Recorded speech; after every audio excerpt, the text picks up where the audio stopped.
A chuva tamborilava no guarda-chuva preto que eu segurava com dedos dormentes. Gotas batiam nos ombros do meu vestido matinal e pingavam, misturando-se às lágrimas dos presentes. Apenas meus olhos permaneceram secos, como se eu tivesse chorado todas as lágrimas de Bryce Holloway muito antes de ele morrer. O padre leu seu discurso de despedida em tom monótono, mas suas palavras, levadas pelo vento, se dissiparam nas nuvens pesadas. Olhei para o caixão polido sendo baixado lentamente ao chão, e não conseguia acreditar que 36 anos da minha vida estavam terminando assim no cemitério de Claremont, sob a chuva torrencial de abril. Reed estava ao meu lado, alto e ereto como a bengala do pai. Ele era uma cópia exata de Bryce, os mesmos olhos cinzentos penetrantes, o mesmo queixo forte, o mesmo jeito de apertar os lábios em momentos de intensa tensão. Agora, seus lábios estavam comprimidos em uma linha fina. Ele nem olhou para mim quando me entregaram o primeiro punhado de terra. Joguei a terra na tampa do caixão, e o baque ecoou oco dentro de mim. Bryce morreu repentinamente, um ataque cardíaco fulminante em seu escritório, entre a assinatura de documentos e outra ligação de negócios. Ele sempre dizia que morreria na correria, e estava certo. As pessoas ao meu redor se agitavam. A cerimônia estava chegando ao fim. Vieram até mim com condolências, os colegas de trabalho de Bryce, alguns vizinhos, parentes distantes dos quais eu mal me lembrava. Suas palavras se misturavam em um único murmúrio ininteligível. Mãe, a voz de Reed me tirou do meu transe. A Vilo vai levar as crianças para casa. Elas estão com frio. Eu te levo quando você terminar aqui. Vilo, sua esposa, já estava levando meus netos, Benjamin, de 8 anos, e Chloe, de 5, para o carro dela. Ela nem se virou. Não precisa, minha voz soou inesperadamente firme. Reginald me leva. Reginald era nosso motorista havia 15 anos. Percebi que meu filho se encolheu ao ouvir seu nome. Reed sempre achou que Bryce e eu gastávamos muito com funcionários, algo que ele achava desnecessário.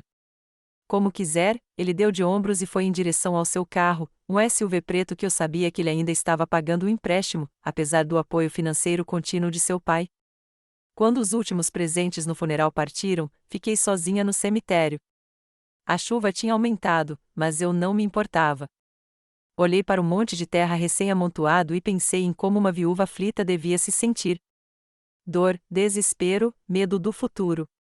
Não senti nada além de um estranho alívio, e o pensamento era tão vergonhoso que eu não ousaria dizê-lo em voz alta, mesmo no vazio do cemitério. Bryce e eu nos conhecemos quando eu tinha 29 anos e ele, 36. Ele já era dono de 2 concessionárias de automóveis e tinha a reputação de ser um empresário implacável, porém bem-sucedido. Eu trabalhava como contadora para uma pequena construtora e fazia bicos como consultora tributária particular. Fomos apresentados por um conhecido em comum em uma recepção corporativa, e Bryce se interessou imediatamente. Ele era bonito, rico e determinado, qualidades que me pareceram, na época, a chave para uma vida feliz. Nosso romance se desenvolveu rapidamente, 6 meses depois, nos casamos. Pedi demissão por insistência dele.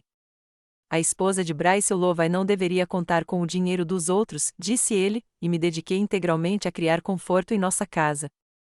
Logo, Reed nasceu e, por um tempo, fui muito feliz, imersa na maternidade.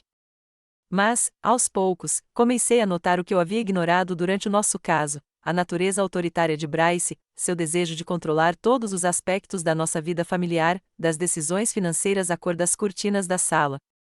Ele não era um tirano no sentido clássico. Nunca levantou a mão para mim, nunca me proibiu de ver minhas amigas, nunca fez cenas de ciúmes. Seu controle era mais sutil e eficaz. Ele moldou meu vício, me deixou impotente sem ele. Quando Reed fez 3 anos, gaguejei sobre voltar a trabalhar. Bryce olhou para mim com genuína surpresa e disse: "Por quê? Você tem tudo o que precisa." E eu concordei porque, financeiramente, eu realmente tinha tudo, porque era assustador retornar à profissão depois de um tempo, porque era mais fácil desistir do que lutar. E assim, nossa vida continuou, aparentemente próspera, mas interiormente vazia como uma casa incendiada. Bryce passava cada vez mais tempo no trabalho, expandindo sua rede de concessionárias de veículos por todo o estado. Eu me mantinha ocupada com minha casa, meu filho e as atividades sociais que Bryce considerava apropriadas para uma esposa. Tínhamos nos tornado o casal perfeito para encontros sociais, um empresário de sucesso e sua elegante esposa. A portas fechadas, éramos estranhos que há muito tempo haviam parado de compartilhar pensamentos íntimos. Reed cresceu absorvendo os valores do pai. Para Bryce, o sucesso era medido apenas em dinheiro e poder. Ele criou o filho com rigor, exigindo excelentes notas e conquistas nos esportes, punindo qualquer fraqueza. Tentei suavizar essas exigências, mas isso só irritou meu marido, que achou que eu estava amolecendo um rapaz. Quando Reed entrou na faculdade, fiquei secretamente feliz por ele morar longe de nós. Eu esperava que a distância diminuísse a influência de Bryce, mas aconteceu o oposto. Reed via o pai como o ideal que buscava imitar. Adotou seus modos, sua atitude em relação às pessoas, sua filosofia de vida, onde tudo tinha seu preço. Após a faculdade, tentou vários empreendimentos comerciais, todos fracassados. Bryce, relutantemente, lhe dava dinheiro para novos empreendimentos, acompanhando cada cheque com uma palestra sobre perspicácia e responsabilidade empresarial. Reed casou-se com Willow. Netos nasceram, mas sua situação financeira continuava precária. Eu sabia que ele estava constantemente pedindo dinheiro emprestado ao pai e que Bryce estava começando a perder a paciência. Uma semana antes, durante o jantar, eles tiveram outra discussão. Não vou te dar um centavo por esse empreendimento, Bryce o interrompeu quando Reed começou a falar sobre um novo projeto promissor. Pare de jogar meu dinheiro fora. Vai ser lucrativo, insistiu Reed. Pesquisei o mercado e encontrei investidores. Que investidores? Bryce deu um sorriso amargo. Só mais um otário como você, pai? Não, chega. Estou cansado dos seus fracassos. Você tem 34 anos e ainda vive às minhas custas. Está na hora de aprender a se virar sozinho. Reed ficou vermelho de humilhação, principalmente porque Willow e as crianças estavam presentes na conversa. Tudo bem, ele cerrou os dentes. Vou encontrar o dinheiro em outro lugar. Boa sorte, Bryce voltou a comer, sinalizando que a conversa havia terminado. 3 dias depois, ele se foi. E agora, eu estava diante do seu túmulo, sob a chuva torrencial, pensando em como nosso casamento tinha sido uma barganha na qual eu havia aberto mão da minha liberdade em troca de segurança. Por 36 anos, vivi a vida de outra pessoa, interpretando o papel da Sra. Holloway, a esposa perfeita, a mãe carinhosa, a anfitriã acolhedora. Quem era a verdadeira Eleanor Holloway? Não conseguia me lembrar. Sra. Holloway, a voz baixa de Reginald me tirou do meu devaneio. A senhora precisa se aquecer. O Sr. Prescott espera em seu escritório às 15 horas para a leitura do testamento. Prescott era o advogado de Bryce e cuidava de todos os seus assuntos jurídicos, incluindo o testamento. Assenti e segui Reginald até o carro. No escritório de Prescott, Reed já estava esperando. Sentado em frente ao advogado, tamborilava os dedos impacientemente no braço da cadeira. Quando me viu, levantou-se e assentiu secamente. Seus olhos estavam vermelhos de sono ou de lágrimas, eu não sabia dizer. Por favor, Sra. Holloway, Prescott apontou para a cadeira ao lado de Reed. Sentei-me, sentindo a tensão na sala aumentar a cada segundo. O advogado tirou uma pasta da gaveta da mesa e a abriu. Bryce fez algumas alterações em seu testamento antes de morrer, começou. A nova versão foi assinada há 3 semanas. Notei que os olhos de Reed se voltaram para frente. Ele, assim como eu, não sabia das mudanças. De acordo com o último testamento do Sr. Holloway, continuou Prescott, todos os seus bens, incluindo a Holloway Motors, imóveis, ações, contas bancárias e pertences pessoais, vão para sua esposa, Eleanor Jean Holloway.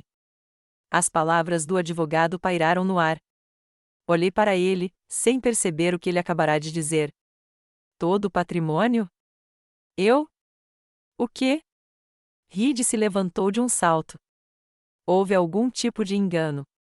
Não há engano, Sr. Holloway, disse Prescott calmamente. Seu pai estava em sã consciência quando fez o Novo Testamento. Isso é impossível, Reed se virou para mim com fúria nos olhos. O que você fez? Como conseguiu que ele mudasse o testamento? Reed, minha voz tremeu diante de sua acusação, eu não sabia de nada sobre isso. Não minta para mim, ele bateu com o punho na mesa. Papai sempre disse que eu assumiria o negócio. Sempre. E agora você está ficando com tudo. Isso é uma falsificação. Senhor Holloway, acalme-se. Prescott levantou-se da cadeira. Seu pai realmente mudou de ideia. Ele deixou uma carta explicando. O advogado tirou um envelope da pasta e me entregou. Ele me pediu para entregar isto à senhora, Sra. Holloway, e outra carta para o senhor, Sr. Holloway. Reed agarrou o envelope e abriu-o nervosamente. Observei sua expressão mudar enquanto lia: descrença, choque, raiva, desespero. Ele não conseguia encontrar as palavras. Ele não poderia fazer isso comigo. O que houve? Perguntei baixinho. Reed olhou para mim com os olhos vermelhos. Ele me deserdou porque achou que eu era um fracasso, inapto para administrar a empresa dele, uma decepção. Abri minha carta. A letra de Bryce, afiada e confiante como ele, saltou diante dos meus olhos. Eleanor, se você está lendo isso, significa que eu fui embora. Estou deixando tudo o que tenho para você, 25 milhões de dólares em ativos e negócios. Não é um ato de amor ou gratidão. Nós dois sabemos que nosso casamento se tornou um hábito há muito tempo.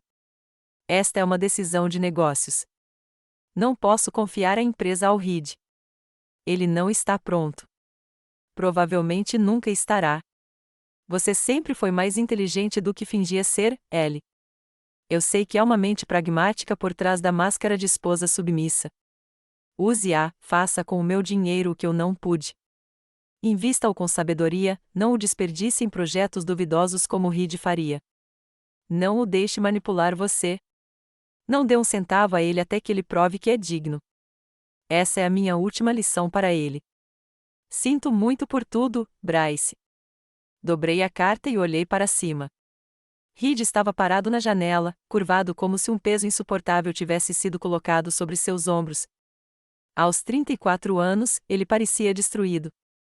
Reed, chamei baixinho. Podemos discutir? Não há nada para discutir, ele se virou, e eu vi o ódio em seus olhos, e recuei. Você conseguiu tudo. Parabéns, mãe. Você venceu. Não é uma competição, objetei. E eu não pedi para ele. Guarde suas desculpas para outra pessoa, ele se dirigiu para a porta. Vou contestar o testamento. Você não merece esse dinheiro. Deveria ter sido para mim. A porta bateu atrás dele com tanta força que uma fotografia emoldurada caiu da parede. Fiquei sentado na cadeira, atordoado com tudo o que havia acontecido, 25 milhões de dólares, todo o império de Bryce e o ódio avassalador nos olhos do meu próprio filho. O Sr. Holloway pensou nisso com muito cuidado. Prescott quebrou o silêncio. O testamento é impecável e incontestável. Não sei o que fazer com tudo isso, eu disse. Você terá tempo para descobrir, sorriu o advogado. Enquanto isso, deixe-me explicar alguns detalhes da gestão de ativos. Escutei sem muita convicção, pensando em como a vida havia se tornado estranha. Por 36 anos, fui à sombra de Bryce Holloway, seguindo-o sem reclamar, tomando suas decisões como certas. E agora, com sua morte, eu tinha uma liberdade com a qual jamais ousara sonhar e uma fortuna que jamais desejara. Saí do escritório de Prescott uma pessoa diferente, não a viúva de Bryce Holloway, mas uma mulher com 25 milhões de dólares e um filho que me odiava. Um novo capítulo da minha vida estava à minha frente, e eu não fazia ideia do que me esperava nele. Nas primeiras semanas após o funeral, eu acordava todas as manhãs com uma sensação de irrealidade. Abri os olhos, vi metade da minha cama vazia e, por alguns instantes, não conseguia entender onde estava ou o que tinha acontecido. Então, minha memória voltou. Bryce estava morto. Eu era rico. Meu filho me odiava. A enorme mansão que antes parecia apenas grande agora era imensa. Vaguei pelos cômodos vazios, sentindo-me como um fantasma. Bryce nunca fora particularmente barulhento, mas sua presença sempre fora sentida. Passos pesados na escada, conversas de negócios ao telefone, o cheiro de colônia cara. Agora a casa estava imbuída de silêncio. Nesta manhã de maio, acordei com a luz do sol entrando pelas cortinas. Pela primeira vez em muitos dias, não tive dor de cabeça nem sonhos perturbadores. Saí da cama, fui até a janela e abri as cortinas, deixando a luz forte entrar. O jardim lá embaixo estava em plena floração. As rosas que eu plantava toda primavera tinham florescido, transformando o gramado em um mar de vermelho e rosa. Tomei banho, me vesti e desci para a cozinha. Nossa governanta, a senhora Parsons, não estava aqui hoje. Eu havia lhe dado 3 dias de folga para visitar a filha em Portland.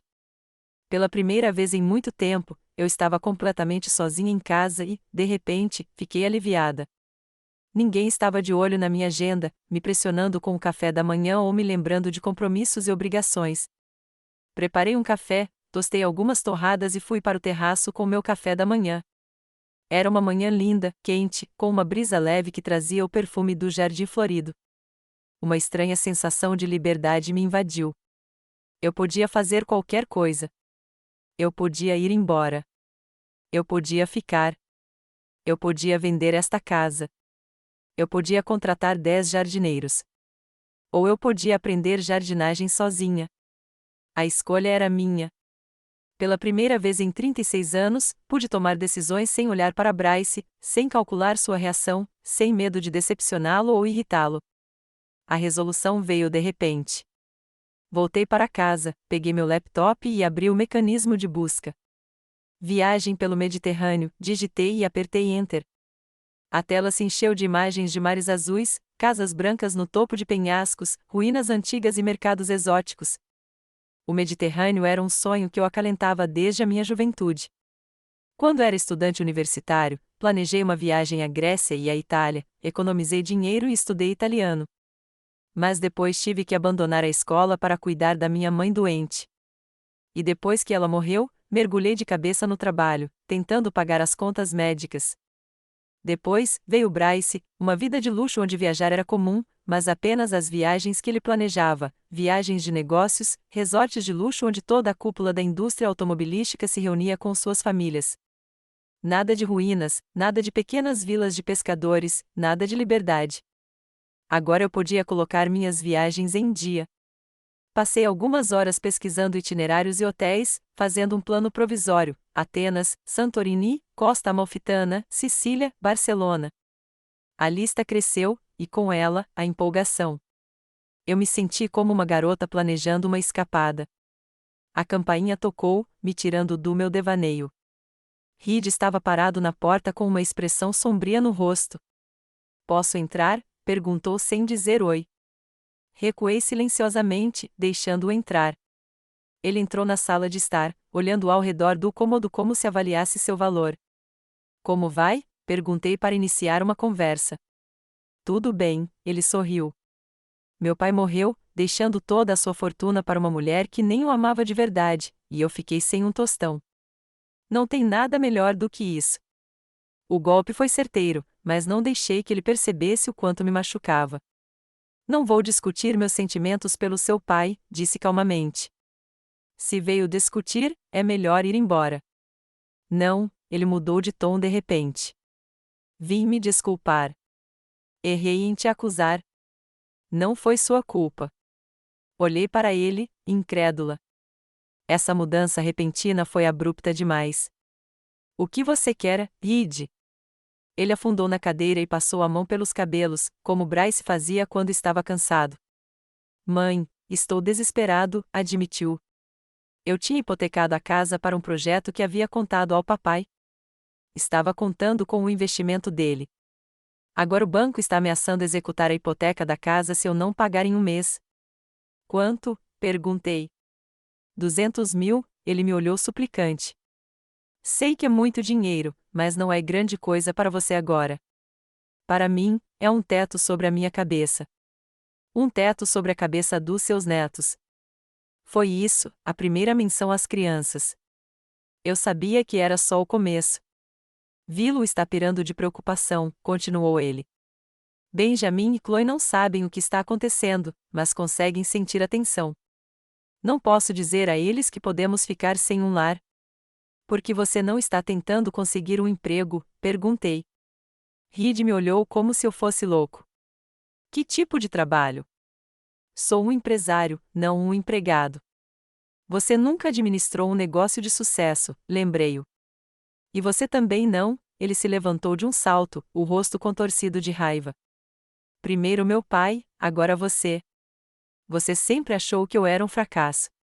Eu não disse isso, retruquei. Mas você precisa ser sóbria. Você tem família e responsabilidades. Foi por isso que vim até você, interrompeu ele. Tenho uma oportunidade incrível, mas preciso de capital inicial. Invista no meu projeto e, em 6 meses, você receberá o triplo. Balancei a cabeça. Reed, não vou investir no seu negócio, mas posso te dar 200 mil para salvar a casa. Seria um presente, não um empréstimo ou um investimento. Seus olhos brilharam de fúria, mas ele rapidamente se recompôs. Ok, ele apertou os lábios. Obrigado por isso. Quando posso receber o dinheiro? Entrarei em contato com o banco amanhã e transferirei o valor, eu disse. Ele assentiu e seguiu em direção à saída, mas se virou na porta. É aniversário da Chloe neste sábado. Ela vai fazer 6 anos. Ela quer muito que a vovó venha. Por um segundo, algo sincero brilhou em seus olhos, preocupação pela filha que ele realmente amava. Mas durou apenas um instante. Eu vou, prometi. E trago um presente. Depois que Reed foi embora, fiquei em silêncio por um longo tempo, tentando entender meus sentimentos. Netos eram minha fraqueza, e Reed sabia disso. Eu não os via com tanta frequência quanto gostaria. Vi-lo sempre encontrava desculpas para cancelar visitas, mas eu os amava de todo o coração. A ideia de eles ficarem sem um lar era insuportável. E, no entanto, algo no comportamento de Reed me incomodava, sua mudança repentina de humor, sua menção calculada às crianças, sua falta de um plano de ação concreto. Tudo isso indicava que ele não havia mudado. Ele simplesmente havia escolhido uma nova tática. Naquela noite, liguei para Nete Howard, minha amiga de longa data que esteve comigo em todos os altos e baixos da minha vida. Ela era a única pessoa em quem eu podia confiar incondicionalmente. Net, preciso de um conselho, eu disse depois de trocarmos cumprimentos. Claro, querida, o que houve? Reed veio hoje e pediu dinheiro, expliquei. Net suspirou profundamente. Não é de se espantar. Quanto desta vez?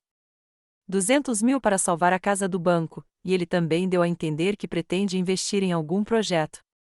Você disse sim? Sim para uma, não para outra. Net parecia preocupada. Você tem certeza de que ele está dizendo a verdade sobre a casa? A pergunta já tinha me passado pela cabeça antes, mas a ignorei. Você acha que ele está mentindo? Não sei, querida, mas o Reed sempre foi um mestre da manipulação. Lembra quando ele convenceu Bryce a comprar um iate para ele de aniversário de 25 anos? Eu me lembrei. Reed fingiu estar deprimido por um mês, chegando a consultar um terapeuta que recomendou a brisa do mar para restaurar a saúde mental. Bryce comprou um iate, em um mês, Reed parecia completamente saudável. Ele vendeu o iate depois de um ano porque a manutenção era muito cara. Vou verificar as informações da hipoteca, decidi. Certo, Net aprovou. E ele, você já pensou em vender a casa? A pergunta me pegou de surpresa, embora eu mesma já estivesse pensando nisso. Já. É grande demais para mim sozinha. Não é só o tamanho, disse Net suavemente. Tem Bryce demais nesta casa. Você precisa de um novo começo. Ela tinha razão.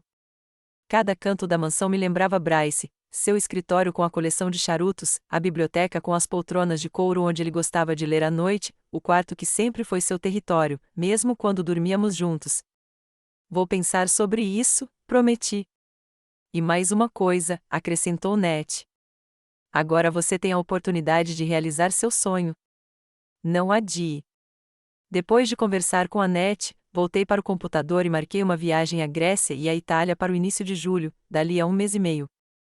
Foi uma decisão espontânea, mas parecia certa. Eu precisava fugir, conhecer o mundo, respirar um ar diferente. Na manhã seguinte, entrei em contato com o advogado Prescott e pedi que ele verificasse as informações sobre a hipoteca da casa de Reed. À noite, eu já tinha uma resposta. A casa estava de fato hipotecada, mas o valor devido era de 80 mil, e não de 200 mil, como Reed havia alegado, e o vencimento era em 3 meses, não em um mês. Minha decepção foi amarga, mas não surpreendente. Mesmo nessa situação, Reed não conseguia ser honesto. Ele ainda me via como uma mina de ouro, assim como costumava ver o pai. Nada havia mudado. Liguei para o corretor e marquei uma reunião para discutir a venda da mansão. Depois, sentei-me para escrever uma carta para Reed, explicando que eu sabia a verdade sobre a hipoteca, mas ainda assim o ajudaria com a dívida, no máximo 80 mil, e que seria minha última ajuda financeira. A tarde de sábado na festa de aniversário da Chloe foi tensa. Vilo mal conseguiu esconder sua antipatia por mim, e Reed foi friamente educado ao receber minha carta. Só os netos ficaram genuinamente felizes em me ver. Chloe aceitou com entusiasmo meu presente, um kit de botânica para jovens, com um microscópio de verdade e espécimes de plantas. Benjamin, sem querer ficar atrás da irmã, também ficou ao meu lado, mostrando seus novos brinquedos e livros. Vovó, você vai mesmo para uma terra distante? Perguntou Chloe quando estávamos relativamente sozinhos no quarto das crianças. Papai disse que você ia nos deixar. Meu coração se apertou de dor. Então, Reed já tinha usado minha viagem contra mim. Não vou te abandonar, querida, abracei minha neta. Só vou viajar um pouco para conhecer lugares interessantes e depois volto e te conto tudo o que vi. Quem sabe eu traga algumas lembrancinhas. Promete que vai voltar? Havia lágrimas nos olhos dela. Eu prometo, beijei-a no alto da cabeça. Eu sempre voltarei para você. Depois da festa, quando eu estava prestes a ir embora, Reed me puxou de lado. Recebi sua carta, disse-lhe secamente. Obrigado pela ajuda. Você não precisava mentir para mim sobre o valor e o prazo, Reed, olhei-o fixamente nos olhos. Eu sempre te ajudo se for realmente necessário. Eu não menti, ele desviou o olhar. Só exagerei um pouco. Acontece nos negócios. Isto não é um negócio. Isto é família. Tudo na nossa família sempre foi negócio, ele sorriu amargamente. Meu pai me ensinou isso. Falando em negócios, gostaria de apresentar meu projeto com mais detalhes. É uma oportunidade realmente ótima. Você investe 1 milhão e recebe 3 em 6 meses. Reed, balancei a cabeça, já lhe disse que não vou investir no seu projeto. Por que não? Ele elevou a voz. O que você ganha com isso? É uma gota no oceano para você agora. Não se trata de dinheiro, expliquei. Não acredito no seu plano de negócios. Você não tem um histórico de sucesso em gestão de projetos. Porque meu pai nunca me deu uma chance de verdade, ele quase gritava. Sempre controlando cada movimento meu, nunca me deixando tomar decisões. Como eu poderia ganhar experiência? Você tem 34 anos, Reed. Você poderia ter começado aos poucos, provado que era capaz. Não me dê sermão, ele me interrompeu. Você não entende nada de negócios. A vida toda, você foi apenas uma bela adição ao meu pai. Suas palavras doeram mais do que ele poderia imaginar, porque havia alguma verdade nelas. Mas eu não seria mais a sombra de ninguém. Não vou te dar dinheiro para este projeto, eu disse com firmeza. E essa é a minha decisão final. Tudo bem, sibilou ele. Então não se surpreenda se seus netos logo esquecerem sua aparência. Você está ameaçando me afastar dos meus filhos? Eu não conseguia acreditar no que ouvia. Só estou dizendo que talvez não tenhamos tempo suficiente para visitar a avó deles, que está muito ocupada viajando e gastando o dinheiro que meu pai ganhou. Virei-me silenciosamente e segui em direção à saída. Não havia sentido em continuar aquela conversa. Reed só me via como uma fonte de dinheiro, não como uma mãe, e estava disposto a usar os próprios filhos como armas. No caminho para casa, pensei em como nosso relacionamento havia mudado. Quando Reed era pequeno, eu lhe dei todo o meu amor e carinho, protegendo-o da dureza de Bryce, apoiando seus sonhos, comemorando seus sucessos e confortando-o em seus fracassos. À medida que ele se tornava adulto, continuei a vê-lo como o garotinho que precisava da minha proteção. Mas hoje, pela primeira vez, eu vi como ele realmente era, calculista, egoísta, pronto para usar qualquer fraqueza contra mim. Essa constatação foi dolorosa, mas necessária. Eu não podia continuar vivendo em ilusões. Reed era um homem adulto que estava fazendo suas próprias escolhas, e eu tinha que fazer as minhas. Quando cheguei em casa, liguei para o meu advogado e pedi que ele preparasse a papelada para vender a mansão. Então, Abri meu laptop e adicionei outro país aos meus planos de viagem: Croácia. Ouvi dizer que o país tinha um litoral lindo e cidades antigas onde o tempo parecia parar. Tempo. Eu tinha bastante tempo, e não ia desperdiçá-lo tentando conquistar o amor daqueles que só me viam como uma forma de conseguir o que queriam. Era um junho excepcionalmente quente em Claremont. O ar estava quente. O asfalto derretia sob o sol implacável. E minha casa, apesar dos potentes aparelhos de ar-condicionado, estava abafada e inquietante. 2 semanas se passaram desde aquela conversa na festa de aniversário da Chloe, e as coisas só pioraram nesse período. Reed ligava quase todos os dias, iniciando a conversa com perguntas banais sobre minha saúde e meus negócios, e depois invariavelmente passando para seu projeto promissor. A cada rejeição, seu tom se tornava mais insistente, quase ameaçador. Ocupei-me com os preparativos da viagem e com a venda da casa, tentando não pensar no conflito crescente. O corretor imobiliário havia encontrado vários compradores em potencial dispostos a pagar o preço pedido por uma mansão em um bairro nobre.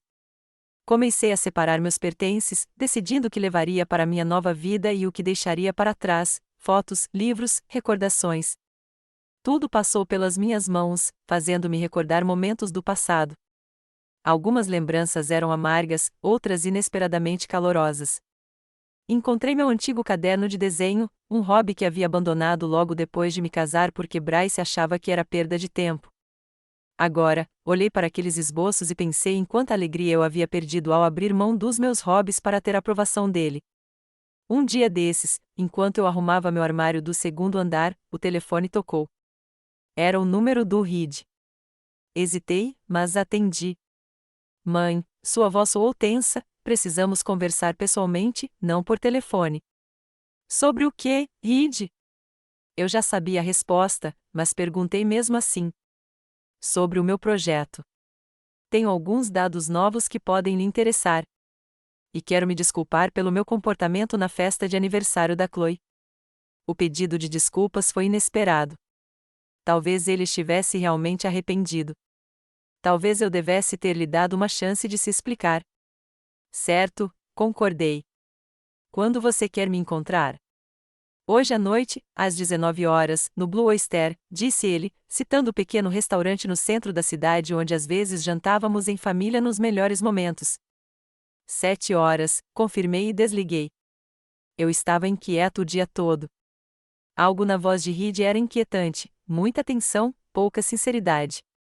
Mas ignorei o sentimento, atribuindo-o ao nervosismo geral das últimas semanas. Às 7 horas, entrei no meu sedã prateado e dirigi em direção ao centro. O trânsito estava congestionado, hora do rush, muita gente voltando do trabalho. Liguei o rádio, tentando me distrair da conversa que estava prestes a ter. O semáforo no cruzamento da Avenida Maple com a Rua 7 ficou vermelho. Parei, batendo os dedos no volante no ritmo da música. Ficou verde. Pisei no acelerador e o carro avançou suavemente. Próximo cruzamento, vermelho novamente. Comecei a frear, mas algo estava errado. O pedal do freio caiu no chão, sem oferecer resistência. O carro continuou andando, ganhando velocidade em uma ligeira subida. O pânico tomou conta de mim. Pisei no freio várias vezes, mas sem sucesso.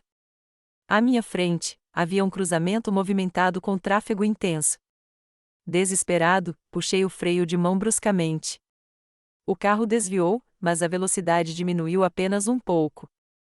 Girei o volante bruscamente para a direita, tentando desviar para o acostamento. Mas, naquela velocidade, o carro mal me obedecia.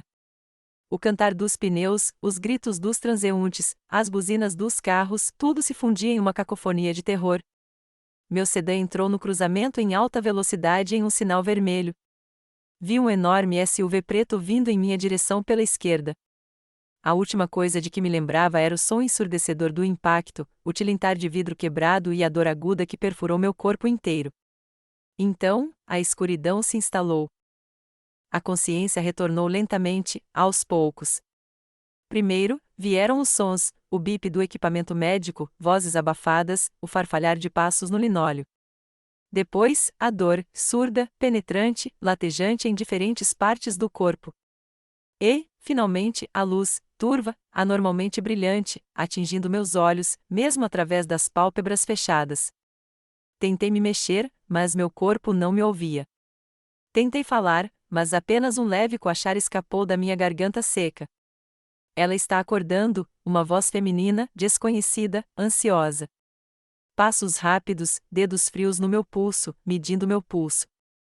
Senhora Holloway, a senhora consegue me ouvir? Se sim, pisque, por favor. Pisquei com dificuldade. O borrão embaçado diante dos meus olhos estava lentamente tomando forma. Uma jovem de jaleco branco com uma expressão preocupada no rosto. Ótimo, ela sorriu. Sou a doutora Alison Coleman. Você está no hospital St. Mary. Você sofreu um acidente de carro. Um acidente de carro? Freios quebrados. Um cruzamento. As memórias voltaram à tona, desencadeando outro ataque de pânico. Calma, o médico pôs a mão no meu ombro. Você está seguro. Você tem vários ferimentos, mas sua vida não corre perigo. O quê? Minha voz era quase inaudível. O que há de errado comigo? 2 costelas quebradas, perna direita, concussão, hemorragia interna, que estancamos na cirurgia. A senhora é uma mulher de muita sorte, senhora Holloway. Segundo testemunhas, seu carro invadiu o cruzamento em alta velocidade. Freios, sussurrei. Eles não estavam funcionando. O Dr. Coleman franziu a testa. A polícia está examinando a cena do acidente e seu carro. Eles vão querer falar com você quando estiver se sentindo melhor. Assenti fracamente, sentindo o cansaço me puxar de volta para a escuridão. Descanse, foi a última coisa que ouvi antes de voltar a dormir. Os dias seguintes foram uma sequência interminável de exames, procedimentos, soros e injeções. A dor diminuiu sob o efeito da medicação e depois voltou com vigor renovado. Eu estava fraco demais para ficar acordado por muito tempo e caí no sono pesado depois de alguns minutos acordado. Nete vinha todos os dias, trazendo flores, revistas e comida caseira que eu não conseguia comer. Ela se sentava ao lado da minha cama, segurava minha mão e conversava sobre trivialidades do dia a dia, tentando me distrair da minha dor e dos meus pensamentos ansiosos. Reed também aparecia, pálido, com olheiras e uma expressão de genuína preocupação no rosto. Ele veio com buquês, perguntou como eu estava me sentindo e falou sobre o quanto ele e as crianças estavam ansiosos pela minha recuperação. Deixei tudo em espera, disse-lhe durante uma de suas visitas. O principal agora é a sua saúde. Olhei para ele e tentei ver se sua preocupação era genuína. Algo dentro de mim, uma intuição, me dizia que não. Mas afastei o pensamento. Meu próprio filho não poderia me querer morta? Não poderia?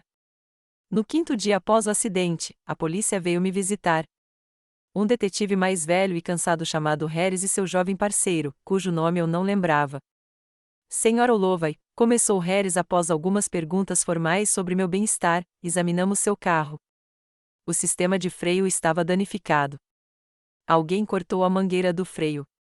Fiquei com frio. Cortou de propósito? Sim, ele assentiu. Não foi uma falha técnica ou desgaste natural. Alguém fez de propósito. Mas quem? Não consegui terminar a pergunta. A senhora tem algum inimigo, senhora Holloway? Perguntou o jovem policial. Alguém que lhe desejaria mal? Balancei a cabeça lentamente, incapaz de pronunciar o nome que me vinha à mente. Meu marido faleceu recentemente, deixando-me uma fortuna substancial, disse eu após uma pausa. Alguém pode ter querido pôr as mãos no dinheiro. Vamos verificar todos os motivos possíveis, garantiu Harris. Enquanto isso, tenha cuidado. Se pensar em algo suspeito, ligue imediatamente. Depois que os policiais foram embora, fiquei ali deitado por um longo tempo, olhando para o teto, tentando entender o que tinha ouvido. Alguém queria me matar. Alguém tinha cortado a mangueira do freio, sabendo que eu iria para o centro da cidade, onde havia muitos cruzamentos movimentados. Alguém estava planejando minha morte de forma calculista. A imagem de Reed passou diante dos meus olhos, seus pedidos insistentes de dinheiro, sua raiva depois que recusei, seu convite para nos encontrarmos naquele exato dia, naquela exata hora. Coincidência ou parte de um plano? Eu não queria acreditar. Não conseguia acreditar que meu filho faria uma coisa dessas, mas minhas dúvidas me atormentavam, me mantendo acordada. Naquela noite, mal dormi, atormentada pela dor e por pensamentos ansiosos. Perto da manhã, quando a aurora pálida começava a se infiltrar pelas persianas, ouvi vozes suaves do lado de fora do quarto. Ela vai conseguir, dizia a voz de Reed, tensa, com notas que eu não conseguia entender. Os médicos disseram que sim, respondeu uma voz feminina. Vi-lo. Mas vai levar muito tempo para se recuperar. Prendi a respiração, instintivamente fechando os olhos e fingindo dormir. Algo me dizia que era melhor que eles não soubessem que eu estava ouvindo a conversa. Droga, havia algo próximo à decepção na voz de Reed. Achei que o golpe tivesse sido mais forte. Vi-lo o puxou de volta. Você é louco de dizer isso? Por quê? Ele perguntou bruscamente. Não tem ninguém para ouvir.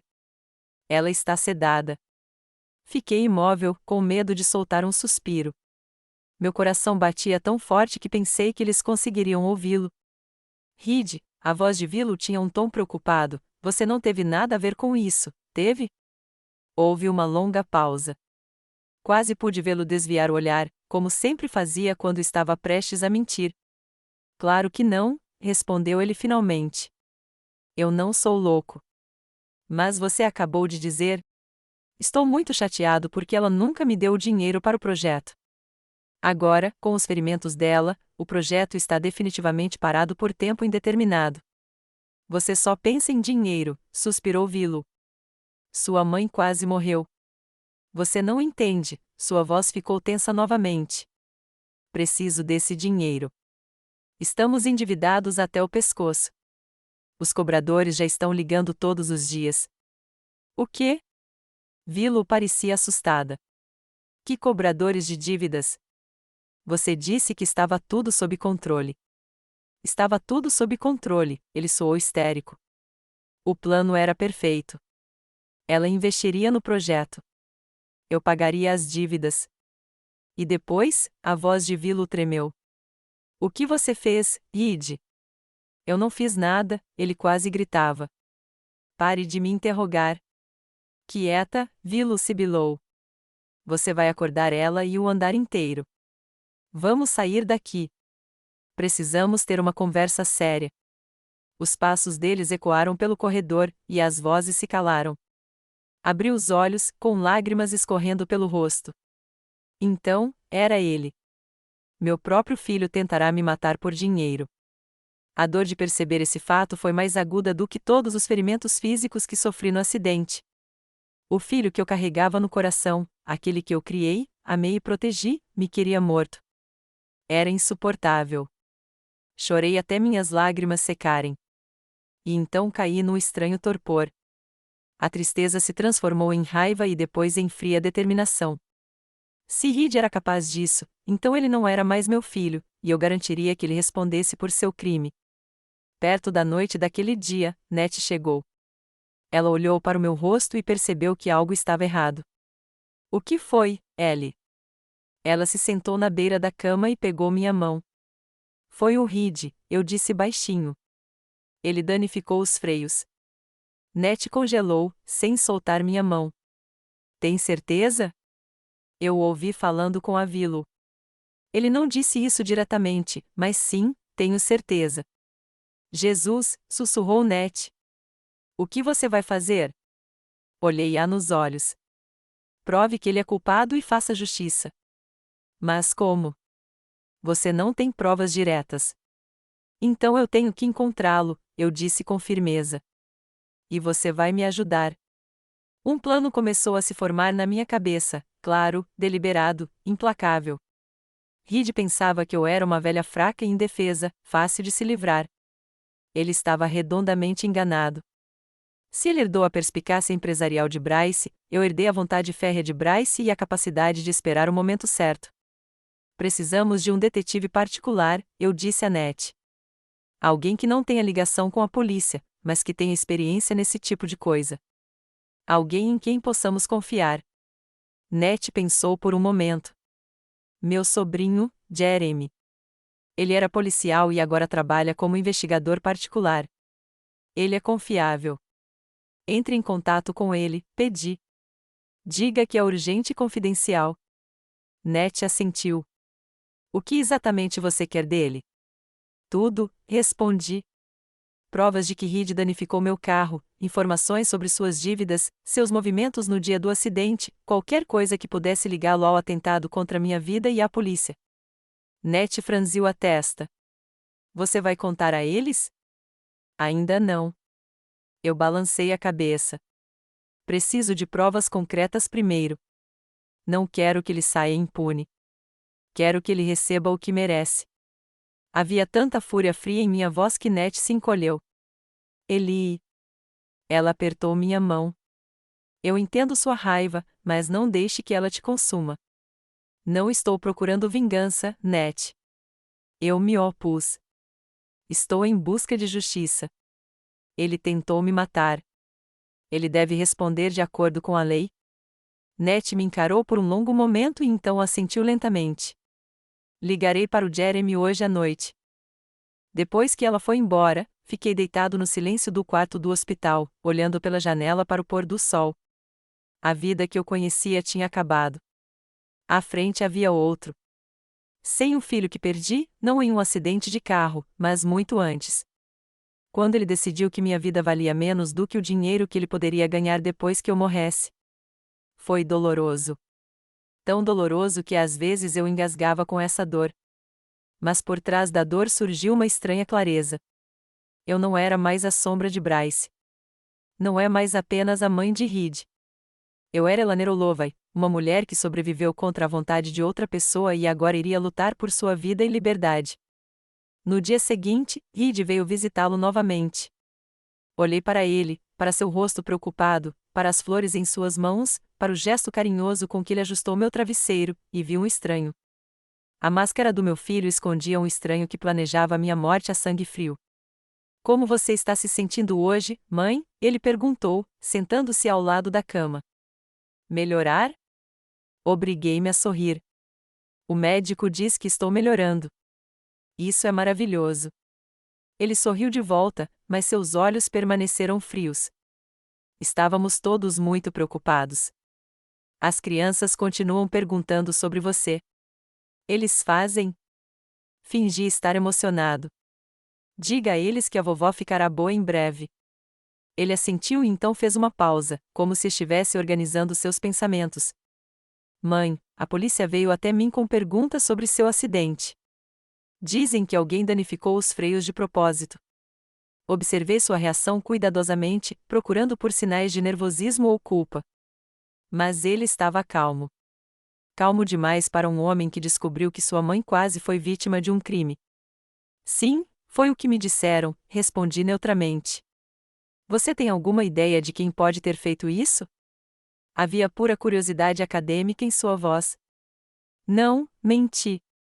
Não consigo imaginar quem interferiria na vida de uma viúva idosa. Talvez tivesse algo a ver com o dinheiro do meu pai, ele sugeriu. 25 milhões de dólares é um motivo sério. Talvez, concordei. Mas quem sabia que eu iria ao centro da cidade naquela noite? Ele ficou um pouco tenso, quase imperceptivelmente. Mas percebi a mudança. Você estava indo a algum lugar? Ele perguntou fingindo surpresa. Achei que você só estava indo à loja ou algo assim. Não, olhei diretamente nos olhos dele. Eu tinha um compromisso às 19 horas hoje no Blue Oyster. Ele desviou o olhar. Eu não sabia com quem. Não importa mais. Dei de ombros. Obviamente não consegui. Reed se remexeu na cadeira. Você deveria ter mais cuidado, mãe. Talvez você não devesse morar sozinho em uma casa tão grande. Por que você não vai morar conosco até que encontre um culpado? Obrigado pela oferta, sorri. Mas eu consigo. Além disso, a mansão será vendida em breve. Estou procurando um apartamento menor. Vendido? Ele não conseguiu esconder sua surpresa. Você não disse. Foi uma decisão espontânea, expliquei. Muitas lembranças. Muitos. Bryce e tudo mais. Entendo, ele assentiu. Mas eu podia ver que sua mente já estava em outra coisa. Provavelmente calculando como a venda da casa afetaria suas chances de conseguir o dinheiro. Quando você planeja se mudar? Assim que eu estiver recuperado, respondi. Enquanto isso, Net está supervisionando o processo. Ela literalmente se mudou para cá para organizar tudo. Reed fez uma careta ao ouvir a menção de Net. Ele nunca gostou da minha amiga, considerando-a uma má influência. Espero que ela não faça nada estúpido, ele murmurou. Net é a pessoa mais confiável que conheço, eu disse firmemente. Eu confio completamente nela. Ele estava prestes a protestar, mas uma enfermeira entrou na sala e anunciou que o horário de visitas havia terminado. Voltarei amanhã. Reed se levantou, inclinou-se e me beijou na bochecha. Foi um esforço enorme não me afastar. Sente-se melhor, mãe? Quando a porta se fechou atrás dele, respirei fundo, tentando acalmar meu coração acelerado. Interpretar o papel de mãe desavisada foi mais difícil do que eu imaginava. Mas eu tive que continuar fingindo até ter provas de sua culpa. À noite, Net chegou com a notícia de que Jeremy havia concordado em assumir o caso e já havia começado a trabalhar. Ele promete os primeiros resultados em alguns dias, disse ela, mas alerta que é um caso complicado. Pode não haver nenhuma evidência direta. Ah, eu disse confiantemente. Reed não é tão inteligente quanto pensa. Ele certamente está errado em algum lugar. Naquela noite, deitado na escuridão do quarto do hospital, pensei na estranha reviravolta que minha vida havia tomado. Até um mês atrás, eu era apenas a viúva de um rico empresário, uma mulher que viveu a vida na sombra do marido. Agora eu era vítima de uma tentativa de assassinato orquestrada pelo meu próprio filho e estava me preparando para lutar por justiça.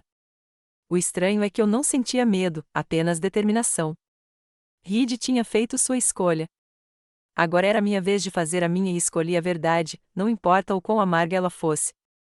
Fechei os olhos, sabendo que havia um longo caminho pela frente até a recuperação e um caminho ainda mais longo até a justiça. Mas eu estava disposto a ir até o fim. Reed queria obter tudo de uma vez, sem pensar nas consequências. Ele logo aprenderia que algumas consequências são impossíveis de prever, especialmente quando você subestima a pessoa que está tentando matar. O Oasis Rehabilitation Center, nos arredores de Claremont, parecia pouco frequentado por hóspedes. Um prédio de tijolos coberto de era, quartos espaçosos iluminados, um jardim de inverno no primeiro andar e um parque bem cuidado onde os pacientes podiam caminhar com a equipe. Foi aqui que eu passaria os próximos 2 meses me recuperando dos meus ferimentos. Fui transferido para cá 3 semanas após o acidente, quando minha condição se estabilizou e os médicos me permitiram começar a reabilitação. No St. Mary's, passei por 2 cirurgias e muitos procedimentos. Os dias se fundiram em uma sequência interminável de dor, medicamentos e manipulações médicas. Mas aqui no Oasis, pela primeira vez em muito tempo, senti um vislumbre de esperança. Dash, Sra. Holloway. Bem-vindo, sorriu a enfermeira que me recebeu no saguão. Sou Faith Lagon e serei sua enfermeira pessoal durante sua estadia aqui. Vera parecia muito jovem, não mais que 30 anos, com cabelos castanhos curtos, sardas e olhos verdes vivos. Seu sorriso era aberto e sincero. Obrigado. Tentei sorrir de volta, mas até mesmo essa simples ação foi difícil. Meu corpo ainda estava rígido de dor. Não se preocupe, Vera pareceu ler minha mente. Em algumas semanas, você notará melhorias significativas. Enquanto isso, nós cuidaremos de você. Ela me ajudou a me acomodar no quarto, que parecia mais um quarto de hotel, com uma cama larga e confortável, uma TV na parede, uma cadeira acolchoada perto da janela e até uma pequena geladeira para compras pessoais. Esta é sua programação para a primeira semana. Vera me entregou um pedaço de papel. Sessões de fisioterapia e massagem dash com um psicólogo. Parece muito, mas começaremos gradualmente e aumentaremos a carga conforme você puder. Passei os olhos pela agenda e notei a agenda apertada de tratamentos. Diz que tenho consulta com o Dr. Ramon todos os dias? Fiquei pensando. O Dr. Ramon é nosso psicólogo, explicou Vera.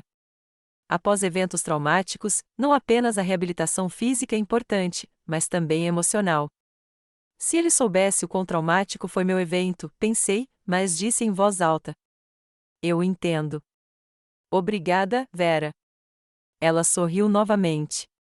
Descanse um pouco. Amanhã começaremos a trabalhar na sua recuperação. Os primeiros dias no centro foram difíceis. Cada movimento era doloroso. Cada procedimento parecia ser um teste de força. Mas gradualmente, dia após dia, comecei a ver melhorias. A dor diminuiu. Meus movimentos ficaram mais livres. Minha respiração ficou mais profunda. Vera estava comigo o tempo todo. Ela me ajudou com tarefas cotidianas. Acompanhou-me em procedimentos, monitorou meus medicamentos. Ela fez seu trabalho com tanto cuidado sincero que involuntariamente comecei a confiar nela. Você tem visitas hoje? Ela disse uma manhã enquanto me ajudava a me vestir para a fisioterapia. Seu filho, sua esposa e seus filhos. Eu congelei. Em 2 semanas no centro, esta foi a primeira visita deles. Reed ligava quase todos os dias perguntando sobre sua saúde, mas ele não aparecia. Muito ocupado. Desculpe, mãe, ele explicava todas as vezes. Fingi acreditar, mesmo sabendo o verdadeiro motivo pelo qual Jeremy, o investigador particular, tinha começado a investigar por ele, e Reed podia sentir isso. A que horas eles vêm? Perguntei, tentando fazer minha voz soar normal. 2, depois do almoço, Vera respondeu: Você está feliz em vê-los? Encontrei seu olhar e vi em seus olhos uma compreensão que eu não esperava. Era como se ela já soubesse a resposta. É complicado, admiti honestamente. Vera sentiu, sem exigir explicação. Os relacionamentos familiares costumam ser complicados, especialmente após eventos traumáticos. Às 2 horas, Reed, Willow e as crianças entraram no meu quarto fingindo alegria. Chloe e Benjamin correram em minha direção para me abraçar, o que aceitei com genuína alegria. Apesar de tudo o que aconteceu, eu ainda amava meus netos. Incondicionalmente. Vovó, você parece um robô agora? Benjamin perguntou com admiração, olhando para a estrutura de metal na minha perna direita. Benji, Willow gritou com ele. Você não pode dizer isso. Está tudo bem, sorri. Sim, é um pouco robótico, mas é apenas temporário. Em breve serei uma avó normal novamente. Avós comuns são chatas, disse Benjamin. Você é incrível. Seu entusiasmo genuíno me fez rir pela primeira vez em muito tempo. Reed parecia tenso. Ele trouxe frutas e revistas, colocou-as no criado mudo e sentou-se em uma cadeira perto da janela, deixando as crianças me manterem ocupada conversando. Willow também manteve distância, olhando para o relógio como se estivesse contando os minutos até a visita terminar. Como você está se sentindo, mãe? Reed finalmente perguntou quando as crianças estavam entretidas na TV. Melhor, respondi. Os médicos dizem que a recuperação está indo bem. Isso é maravilhoso, ele sorriu, mas o sorriso não tocou seus olhos. Estamos todos preocupados com você. Principalmente você, né? Eu queria perguntar, mas me contive. Obrigado pela sua preocupação. Olhei para Willow, que evitava cuidadosamente meu olhar. Como vocês estão? Está tudo bem? Está tudo ótimo, respondeu Reed rapidamente. Encontrei investidores para o projeto do qual estava falando. O problema foi resolvido sem a sua ajuda.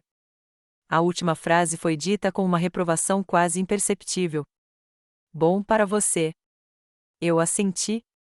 Espero que dê certo desta vez. Reed queria dizer algo, mas naquele momento, Vera entrou na sala com uma bandeja. Peço desculpas pela intromissão. Ela sorriu. Está na hora de tomar seu remédio, Sra. Holloway. Ela me ajudou a tomar meus remédios e verificou meus sinais vitais no monitor ao lado da cama. Tudo bem, ela disse, mas não se canse tanto. Mais 20 minutos e seus convidados terão que ir embora. Você tem uma sessão com o fisioterapeuta às 15h30. Claro, Vera, olhei para ela com gratidão. Obrigado. Depois que ela saiu, Reed franziu a testa. Ela é sempre tão mandona? Ela cuida de mim? Eu retruquei. E sou muito grato por isso. Nós também podemos cuidar de você, Vilo interrompeu com falsa preocupação na voz. Talvez você devesse vir morar conosco depois que tiver alta. A casa grande foi vendida e vai ser difícil para você morar sozinho em um apartamento pequeno. Olhei para ela surpreso. Vilo nunca sugeriu que eu morasse com eles.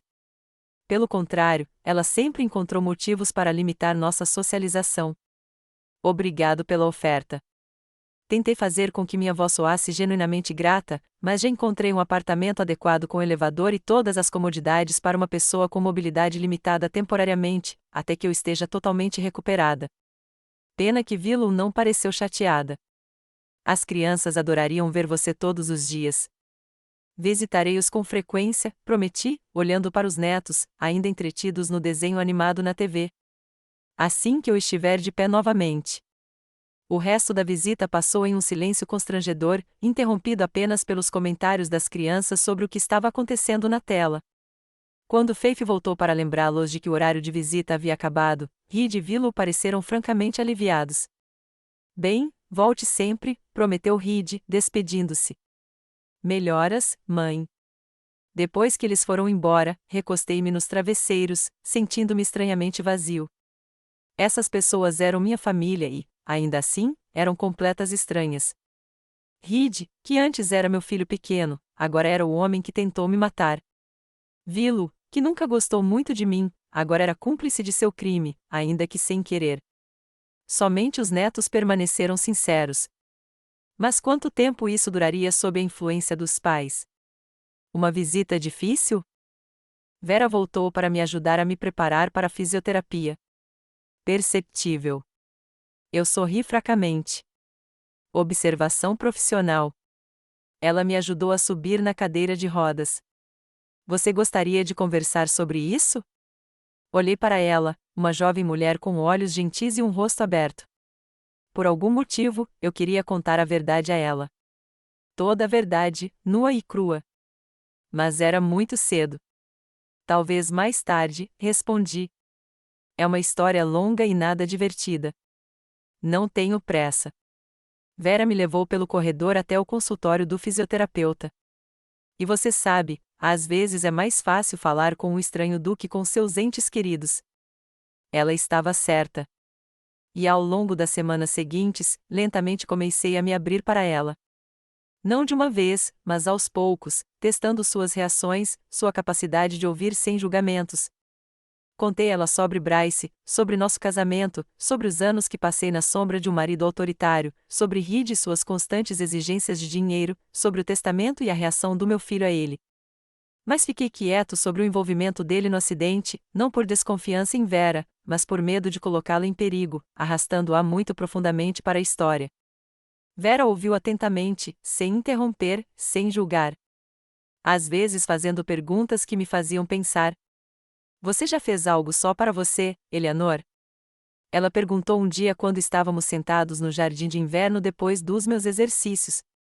Não pelo seu marido, não pelo seu filho, não pelos seus netos, mas por você mesma, pensei. Ao longo da minha vida, acostumei-me a colocar os desejos dos outros antes dos meus. Primeiro meus pais, depois Bryce, depois Reed. Eu estava planejando uma viagem, eu disse finalmente. O Mediterrâneo. Um sonho antigo que nunca realizei. O que te impediu antes? Primeiro o dinheiro, depois o Bryce. Ele tinha outros planos para as nossas férias, além da vida, eu acho. Sempre havia coisas mais importantes para fazer. E agora, Faith olhou para mim com interesse genuíno. Você ainda está planejando esta viagem? Eu não tinha pensado nisso desde o acidente, admiti. Não parecia importar. Mas você vai melhorar, disse Vera firmemente. E depois? E então? Eu não me fiz essa pergunta. Todos os meus pensamentos estavam centrados nas evidências contra Reed, na exposição que viria, na justiça que eu buscava. Mas depois, o que eu faria com o resto da minha vida? Não sei, respondi honestamente. Eu não estava acostumado a pensar tão à frente. Talvez devêssemos começar, Vera sugeriu suavemente. Pela primeira vez na vida, você está realmente livre. Financeiramente, emocionalmente, você pode fazer o que quiser. Suas palavras me fizeram pensar. De fato, pela primeira vez, não fiquei presa ao meu marido ou filho. Eu tinha os meios para viver a vida que queria. Mas o que eu queria? Quem era Eleanor Olovas sem os rótulos de esposa e mãe? Essas reflexões me acompanharam nos dias seguintes, tornando-se o pano de fundo de grandes eventos, e os eventos aconteciam rapidamente. Jeremy, o detetive particular contratado por Nettie, veio 2 vezes para relatar o andamento da investigação. Na primeira vez, ele tinha apenas evidências circunstanciais, informações sobre as grandes dívidas de Reed, sobre suas conversas com indivíduos suspeitos, sobre o crescente desespero que ele escondia atrás da máscara de um empresário bem-sucedido. Na segunda vez, cerca de um mês depois da minha admissão no centro, Jeremy trouxe algo mais substancial, um vídeo de vigilância de um posto de gasolina perto da minha casa. Ela mostrou um homem parecido com Reed, vestindo um moletom com capuz e luvas, aproximando-se do meu carro estacionado na calçada e fazendo alguma coisa embaixo dele. A data na fita é o dia do acidente. É de manhã cedo, quando as ruas ainda estão vazias. Não é 100% comprovado, alertou Jeremy. Não dá para ver o rosto muito bem, mas com as outras evidências que temos, isso pode convencer a polícia a iniciar uma investigação séria. O que mais você precisa? Perguntei, olhando para a imagem borrada na tela do laptop. O ideal seria uma confissão, respondeu Jeremy. Ou uma declaração de testemunha. Alguém que poderia tê-lo visto fazer isso. Ou a quem ele poderia ter contado. Fiquei pensando. Salgueiro. Ela sabe de alguma coisa. Tenho certeza disso. Eu os ouvi conversando no hospital. Vilo não vai testemunhar contra o marido. Nettie balançou a cabeça. Ela é muito dependente dele. Talvez ela não precise, Jeremy disse lentamente. Se pudermos gravá-la conversando com Reed sobre o que aconteceu, isso deve ser suficiente. Como fazemos isso? Perguntei. Não é como se eles fossem discutir isso na minha frente. Existem maneiras. Jeremy não estava falando muito. Mas você tem que entender, Eleanor, uma vez que agimos, não há como voltar atrás. Seu filho pode acabar na prisão por anos. Olhei para a foto no criado mudo. Reed e as crianças na festa de Natal do ano passado. Só sorrisos, uma família feliz. Uma imagem que nunca correspondeu à realidade. Eu entendo, eu disse firmemente. E estou pronto para isso. Ele tentou me matar. Ele tem que responder à lei. Jeremy assentiu. Vou continuar trabalhando. Em breve teremos o suficiente para ir à polícia. Depois que ele saiu, Nettie olhou para mim com preocupação por um longo tempo. Tem certeza, Eli? Este é seu filho, não importa o que aconteça. Não mais. Eu balancei a cabeça. Meu filho morreu no dia em que decidiu que minha vida valia menos que dinheiro.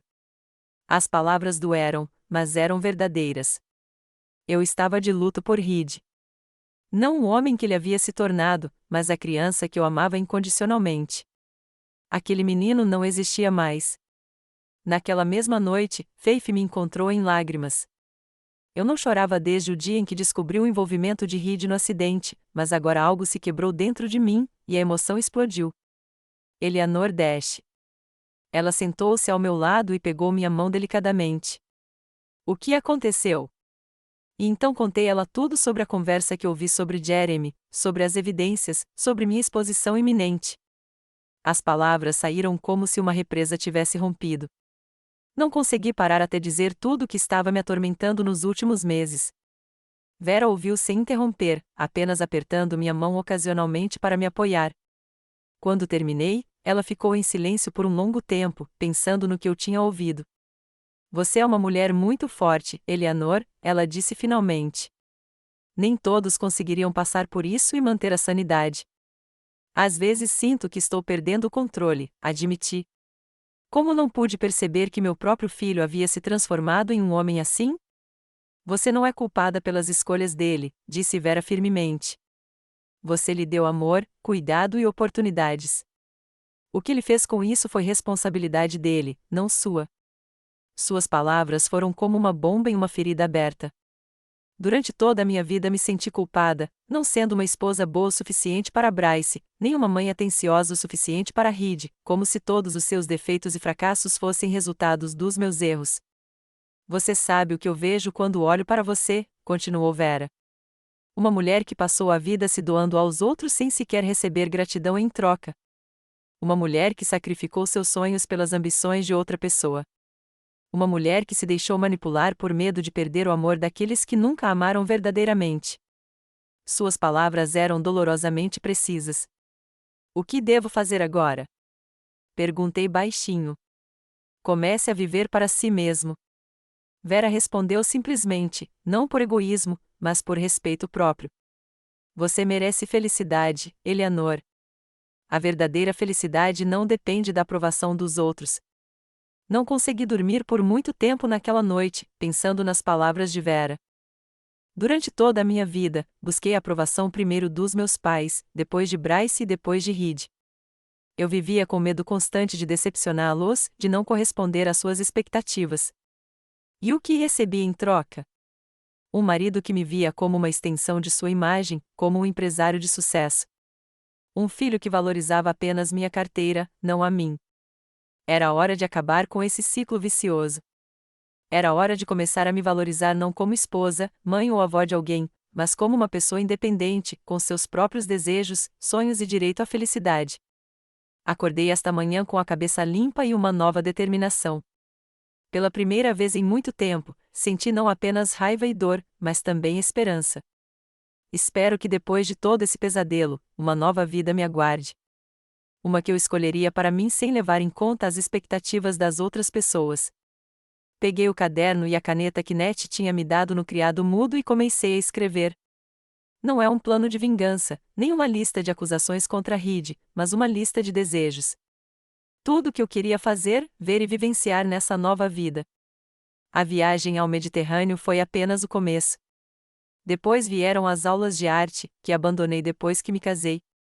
Trabalho voluntário em um abrigo de animais, aprendizado de italiano, jardinagem, fotografia, todas as pequenas alegrias que deixei de lado, considerando-as insuficientemente importantes em comparação às necessidades da minha família. Quando Vera chegou com os remédios da manhã, mostrei a lista a ela. É lindo, Elaner. Ela sorriu enquanto olhava. É exatamente disso que eu estava falando. Obrigada, peguei na mão dela. Por me ajudar a ver a verdade, não apenas sobre os outros, mas também sobre mim mesmo. Não há nada a agradecer, ela parecia envergonhada. É meu trabalho. Não, eu objetei. Seu trabalho é ajudar meu corpo a se curar, e você ajudou minha alma também. É muito mais do que apenas um dever profissional. Vera pensou por um momento. Sabe, meu pai era igualzinho ao seu marido. Poderoso, controlador, achava que sua opinião era a única correta. Minha mãe passou a vida inteira na sombra dele, com medo de fazer qualquer movimento sem sua aprovação. Quando ele morreu, ela estava completamente perdida. Ela não sabia como viver sozinha, como tomar decisões, como ser feliz sem a orientação dele. Prometi a mim mesma que nunca deixaria isso acontecer na minha vida e que ajudaria outras mulheres a evitar essa armadilha. A morte dela me tocou. Sua mãe aprendeu a viver de uma nova maneira? Sim, Vera sorriu. Não imediatamente, mas ela fez. Agora ela está viajando pelo mundo. Ela tem um novo homem que a trata como igual, e ela está mais feliz do que nunca com seu pai.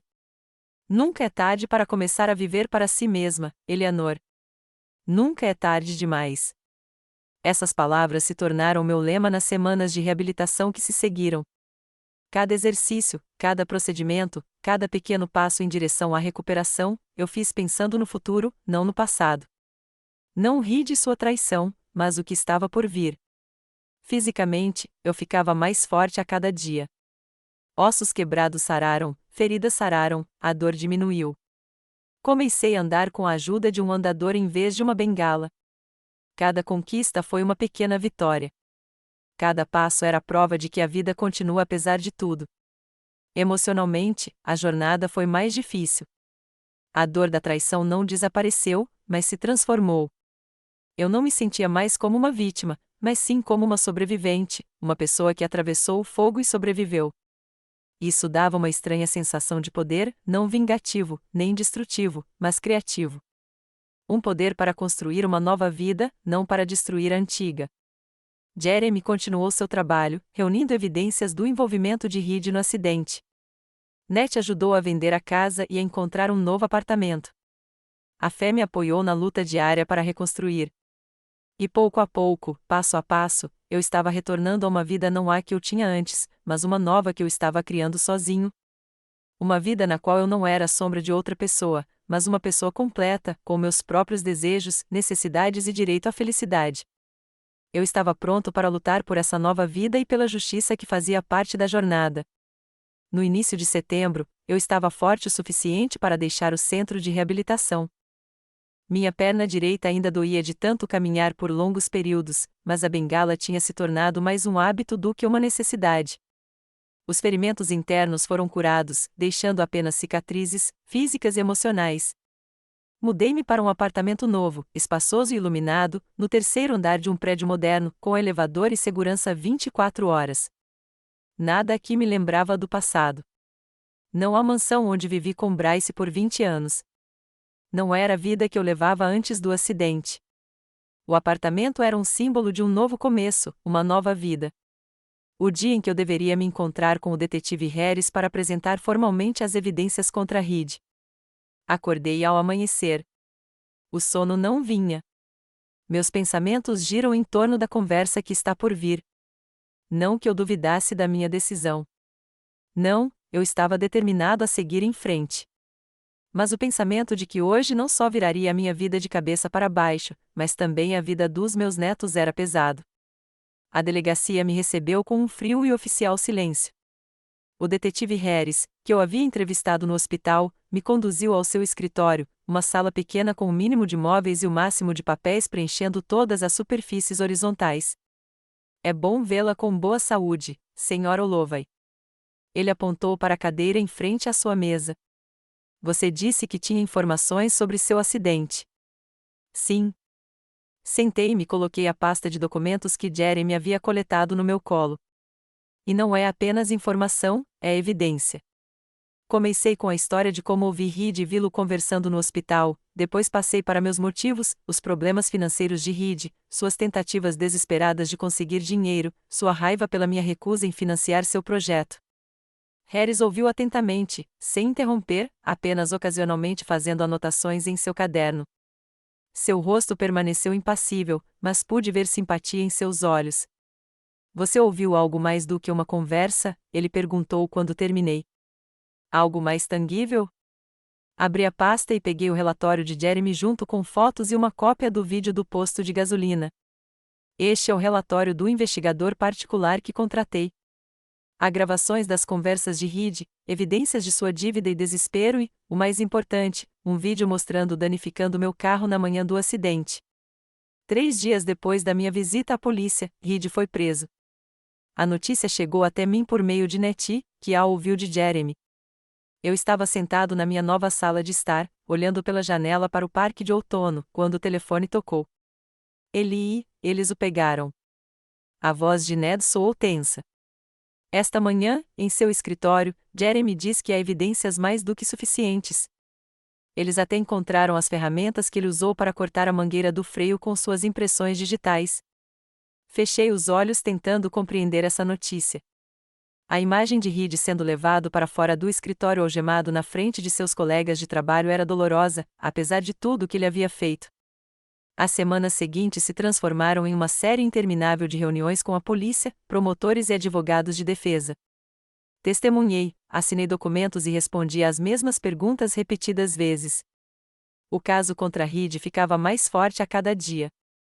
Especialistas confirmaram que o sistema de freios foi danificado intencionalmente. Testemunhas identificaram Reed no vídeo do posto de gasolina. Seus problemas financeiros criaram um motivo claro. A promotora, Sra. Daniels, uma mulher magra, com um olhar penetrante e um queixo determinado, estava otimista. Temos um ótimo caso, Sra. Holloway, disse ela durante uma das reuniões. Tentativa de homicídio premeditada com motivo egoísta. Os jurados não gostam de crianças que tentam matar os pais por uma herança. Afeta princípios morais básicos. O julgamento começou em um dia frio de novembro. Cheguei ao fórum uma hora antes do início da sessão, acompanhada de Nettie e Vera, que haviam tirado o dia de folga para me apoiar neste dia difícil. O tribunal estava cheio. Jornalistas, testemunhas curiosas, especialistas. A história de uma viúva rica cujo filho tentou matá-la para ficar com sua herança chamou a atenção do público e da imprensa. Tentei não olhar ao redor, concentrando-me em respirar e manter a calma. Quando Reed foi trazido, foi a primeira vez que o vi desde sua prisão. Ele havia perdido peso, olheiras e seu terno caro havia sido substituído por uma roupa mais modesta. Mas quando ele olhou para mim, não vi remorso ou vergonha em seu olhar, apenas ódio frio. Ele se virou sem esperar minha reação e sentou-se ao lado de seu advogado. O julgamento começou com declarações de abertura. Daniels apresentou o caso de forma clara e emocional, descrevendo meu casamento com Bryce, sua morte, o testamento, os problemas financeiros de Reed, seu crescente desespero e, finalmente, a tentativa de assassinato. Este não é apenas um caso de tentativa de homicídio, concluiu ela, dirigindo-se ao júri. Este é um caso de traição do vínculo humano mais básico, o entre mãe e filho. Reed Olova estava disposto a matar a mulher que lhe deu a vida por dinheiro. E hoje vamos provar isso sem sombra de dúvida. O advogado de Reed, o Sr. Blackwell, um homem mais velho, com olhos tristes e maneiras suaves, apresentou uma versão totalmente diferente dos acontecimentos. Membros do júri, ele começou com uma voz suave, mas confiante. O promotor pinta diante de você o quadro de um vilão de conto de fadas, um filho tentando matar sua mãe por dinheiro. Mas a realidade é muito mais complicada. Meu cliente é um pai amoroso de 2 filhos, um marido dedicado, um homem que passou a vida tentando corresponder às expectativas de seu pai autoritário, um homem que foi privado de sua herança legítima por causa dos caprichos de seu pai e das manipulações de sua mãe. Finalmente chegou a minha vez de testemunhar.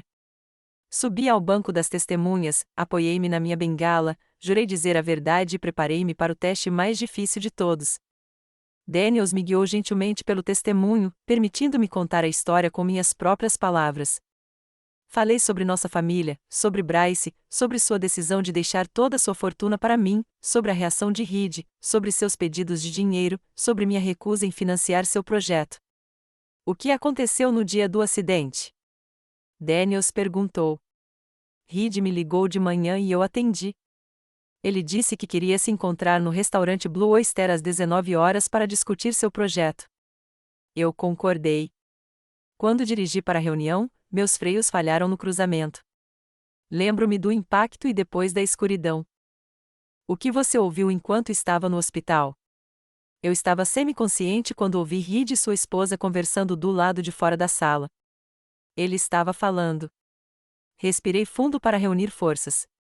Ele estava dizendo que estava decepcionado porque o golpe não tinha sido mais forte, que seu plano era perfeito, que eu deveria ter investido em seu projeto.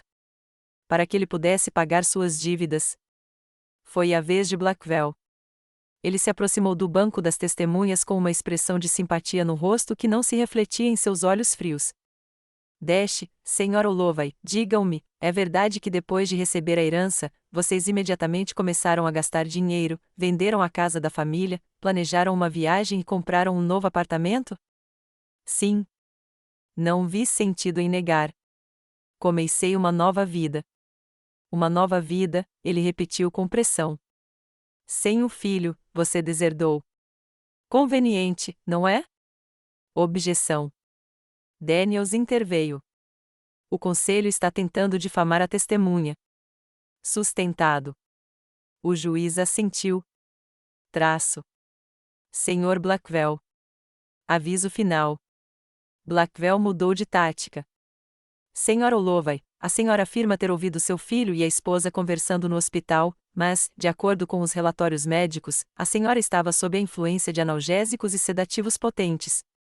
Você não poderia ter imaginado? Não.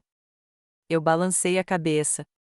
Eu podia ouvi-los claramente conversando, mas ninguém mais conseguia, não é? Nem as enfermeiras, nem os médicos.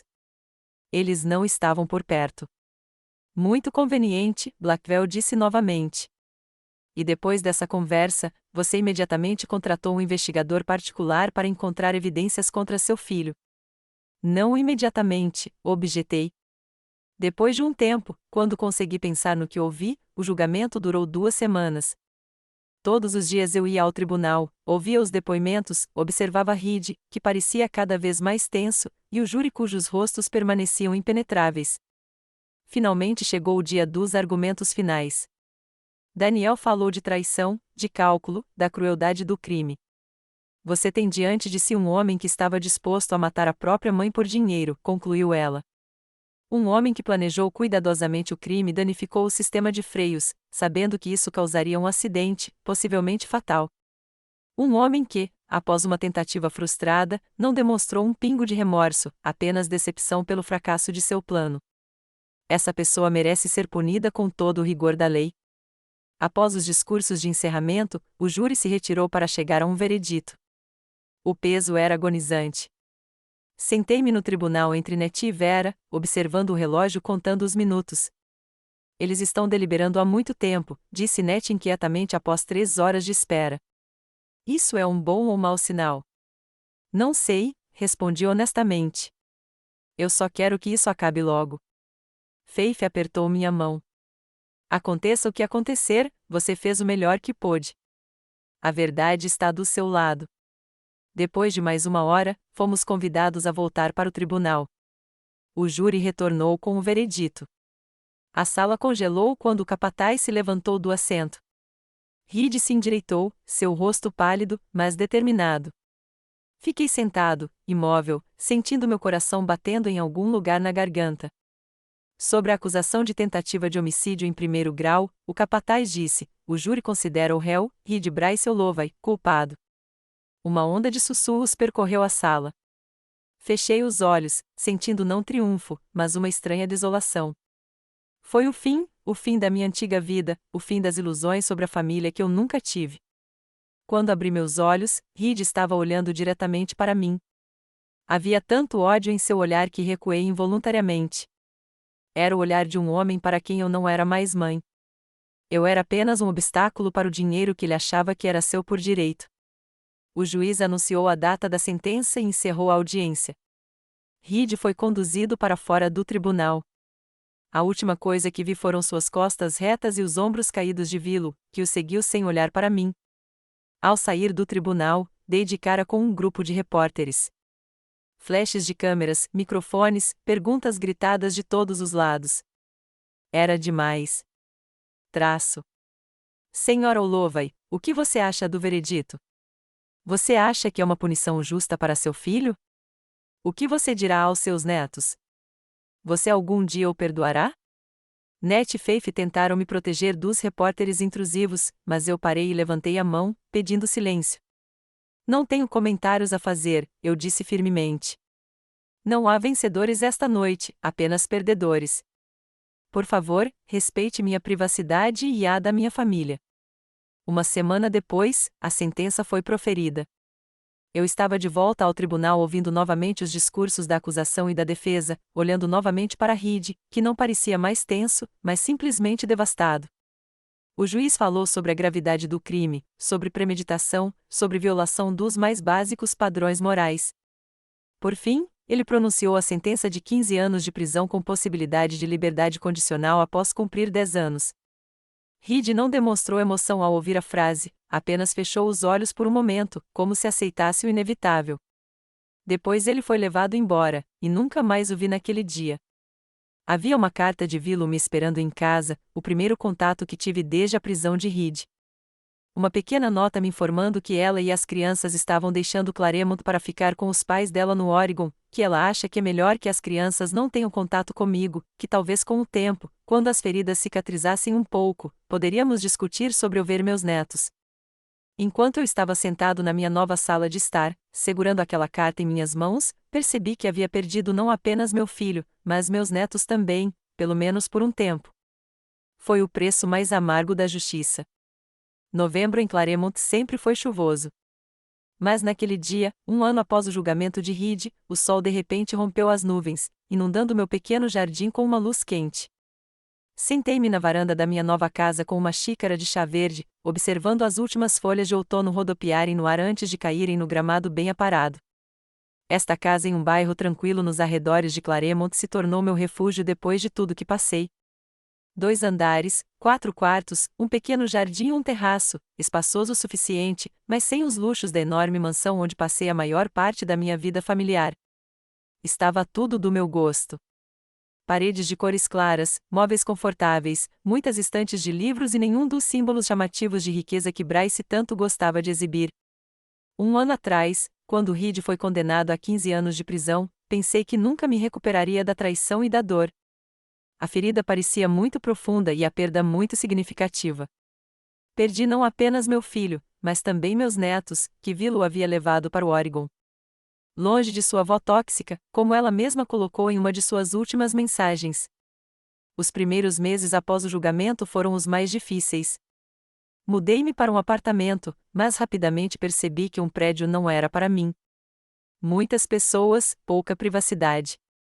Eu estava acostumado ao silêncio e à oportunidade de ficar sozinho comigo mesmo. A busca por um novo lar levou quase 2 meses. Nettie me ajudou organizando visitas e me aconselhando sobre questões legais. Quando vi pela primeira vez esta casa na Maple Street, com sua aconchegante varanda da frente e árvores centenárias no quintal, soube imediatamente que era o que eu estava procurando, um lugar para um novo começo sem a sombra do passado. A mudança ocorreu em março, quando a natureza estava começando a acordar depois do inverno. Novo lar simbólico, nova primavera, nova vida. Trouxe comigo um mínimo de coisas do passado. Algumas fotos dos meus pais, livros que eu realmente amava, pinturas escolhidas por mim pessoalmente, não por Bryce. Todo o resto era coisa do passado, junto com memórias que eu tentava não reacender. A viagem pelo Mediterrâneo com a qual sonhei a vida toda finalmente aconteceu em maio. Comecei pela Grécia, Atenas, Santorini, Creta, depois Itália, Roma, Florença, Costa Amalfitana e, finalmente, Espanha, Barcelona, Valência, Málaga. 2 meses de liberdade, beleza, novas impressões e descobertas. Viajei sozinho, mas a solidão não me pesou. Pelo contrário, aproveitei a oportunidade de planejar cada dia sozinho, de escolher minhas raízes, de parar onde eu quisesse, não onde fosse prestigioso ou conveniente para reuniões de negócios, como sempre acontecia com Bryce. Em Atenas, conheci um grupo de aposentados americanos, viajantes solteiros como eu, 5 mulheres e 3 homens, cada um com sua própria história e motivos para viajar em idade avançada. Rapidamente encontramos um ponto em comum e passamos vários dias juntos explorando ruínas antigas e apreciando a culinária grega. Uma das mulheres, Lorraine, uma viúva de 63 anos de Seattle, tornou-se uma amiga particularmente próxima minha. Nossas histórias tinham muito em comum. Ambas viúvas, ambas livres do dever familiar, ambas buscando um novo significado na vida depois de décadas como esposa e mãe. Sabe, Eleanor, ela me disse uma noite enquanto estávamos sentados em uma pequena taverna em Santorini, assistindo ao pôr do sol sobre o mar. Passei a vida inteira deixando a felicidade em espera. Primeiro, tive que criar meus filhos, depois ajudar meu marido com os negócios dele, por fim, cuidar dos meus pais doentes. Sempre houve uma razão para adiar meus próprios sonhos. E agora percebo que a vida não é um ensaio. Você não pode esperar pelo momento perfeito para começar a viver para si mesmo. Suas palavras ressoaram profundamente em mim. Não é assim que tenho vivido todos esses anos? Constantemente sacrificando meus desejos por Bryce, por Reed, para me encaixar na imagem de esposa e mãe perfeita. Acho que todos nós cometemos esse erro. Eu respondi então, especialmente às mulheres da nossa geração. Fomos criados para acreditar que o autossacrifício é uma virtude. Mas há uma diferença entre cuidar dos outros e abrir mão de si mesmo, disse Lorraine sabiamente. O primeiro é o amor. A segunda é a autodestruição. Essas palavras se tornaram um mantra para mim nos meses seguintes. A diferença entre se importar e autodestruição, uma linha que eu nunca tinha conseguido enxergar antes. Depois de retornar da minha viagem, mantive contato com Lorraine e outros novos amigos por e-mail e chamadas de vídeo, uma habilidade que aprendi graças a Vera, que pacientemente me ensinou sobre tecnologia moderna. Planejamos nos encontrar novamente no verão seguinte, desta vez na Provença, onde Lorraine alugou uma pequena casa por 2 meses. A fé continuou sendo uma parte importante da minha nova vida. Depois que minha reabilitação terminou, nossas interações profissionais se transformaram em uma verdadeira amizade. Ela frequentemente aparecia para tomar uma xícara de chá e às vezes ficava para o jantar. Discutimos livros, filmes, viagens, compartilhamos nossos pensamentos sobre a vida. Apesar da diferença de idade, tínhamos quase 35 anos de diferença. Compartilhamos um entendimento comum sobre muitas coisas e, curiosamente, experiências semelhantes com homens poderosos. Meu ex-marido era muito parecido com Bryce, ela confidenciou certa vez. Controlador, ambicioso, sempre certo de que estava certo. Fiquei com ele apenas 5 anos, mas foi tempo suficiente para perceber que eu podia ficar comigo mesma ou me perder completamente nele. Você foi mais sábio do que eu disse. Levei 36 anos para chegar a essa conclusão. Não se trata de sabedoria. Vera balançou a cabeça. Acontece que na sua geração, as mulheres tinham menos opções, menos exemplos de independência, menos apoio. Talvez ela estivesse certa. Ou talvez eu só estivesse procurando uma desculpa para minha fraqueza. De qualquer forma, não havia como mudar o passado. E tentei focar no presente e no futuro. E o presente foi repleto de novas atividades e descobertas. Matriculei-me em uma aula de arte, um hobby que havia abandonado depois do casamento.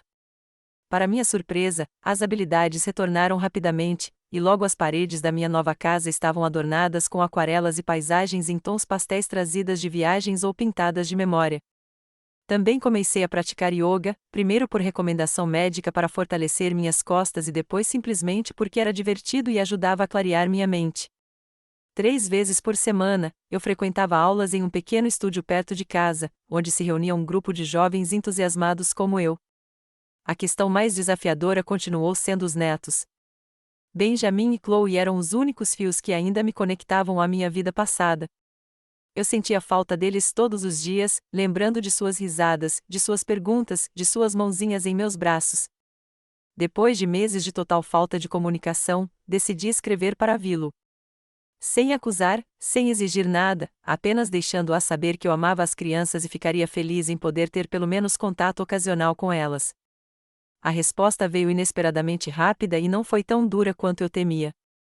Vilo escreveu que as crianças sentiam minha falta, especialmente Chloe, que sempre perguntava quando elas visitariam a avó.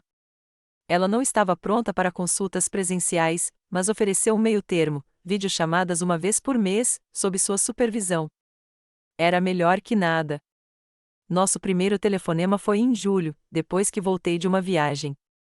Fiquei nervoso como se estivesse indo para uma entrevista de emprego ou um encontro, não para uma conversa com meus netos. Mas assim que vi seus rostos na tela, todos os medos desapareceram. Vovó! Chloe exclamou, chegando tão perto da câmera que eu só conseguia ver seus olhos e parte do nariz. Onde você esteve? Mamãe disse que você foi para muito, muito longe. Eu estava viajando, querida, respondi, segurando as lágrimas. Para os países que lhe contei. Você se lembra quando vimos o livro sobre a Grécia? Eu lembro. Havia casas brancas na montanha e mar azul. Isso mesmo. E eu estava lá e vi aquelas casas e o mar. Benjamin era mais reservado, mas eu podia ver a alegria em seus olhos. Ele cresceu durante aquele ano, ficou mais sério, mais pensativo. Aos 9 anos, ele já começava a perceber que algo sério havia acontecido na família. Embora, é claro, ele não soubesse de todos os detalhes. Vovó, a senhora trouxe alguma coisa para nós? Ele perguntou esperançoso. Claro, querida. Mostrei-lhes as pequenas lembrancinhas que havia comprado especialmente para elas. Uma estátua em miniatura de Parthenon para Benjamin e uma pulseira de prata com olhos azuis para Chloe. Vou enviá-los para você. Vilo, que estava sentada ao lado das crianças, ficou tensa, mas não se opôs. Depois disso, as ligações passaram a ser regulares, uma vez por mês, com duração de 30 minutos por vez.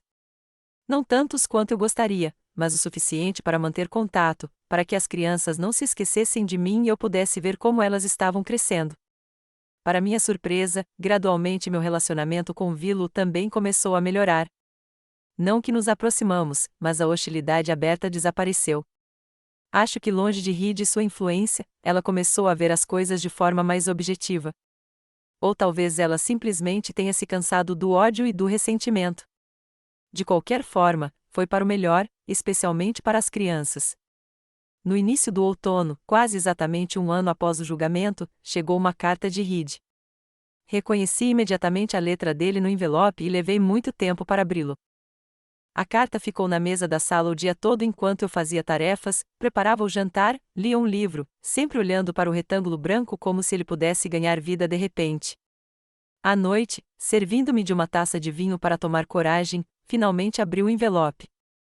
Querida mãe, não sei se você vai ler esta carta ou jogá-la fora imediatamente. Eu entenderia se você escolhesse a última opção. Depois de tudo o que aconteceu, você tem todos os motivos para me odiar. Ainda assim, espero que você leia até o final. Já faz quase um ano desde o dia em que fui sentenciado. Um ano entre essas paredes me fez pensar muito sobre minha vida, minhas decisões, meus erros, e o maior erro foi o que fiz com você. Não darei desculpas. Não direi que estava louco de desespero ou que não percebi o que estava fazendo. Eu sabia o que estava fazendo. Eu deliberadamente danifiquei os freios do seu carro, esperando que você morresse no acidente.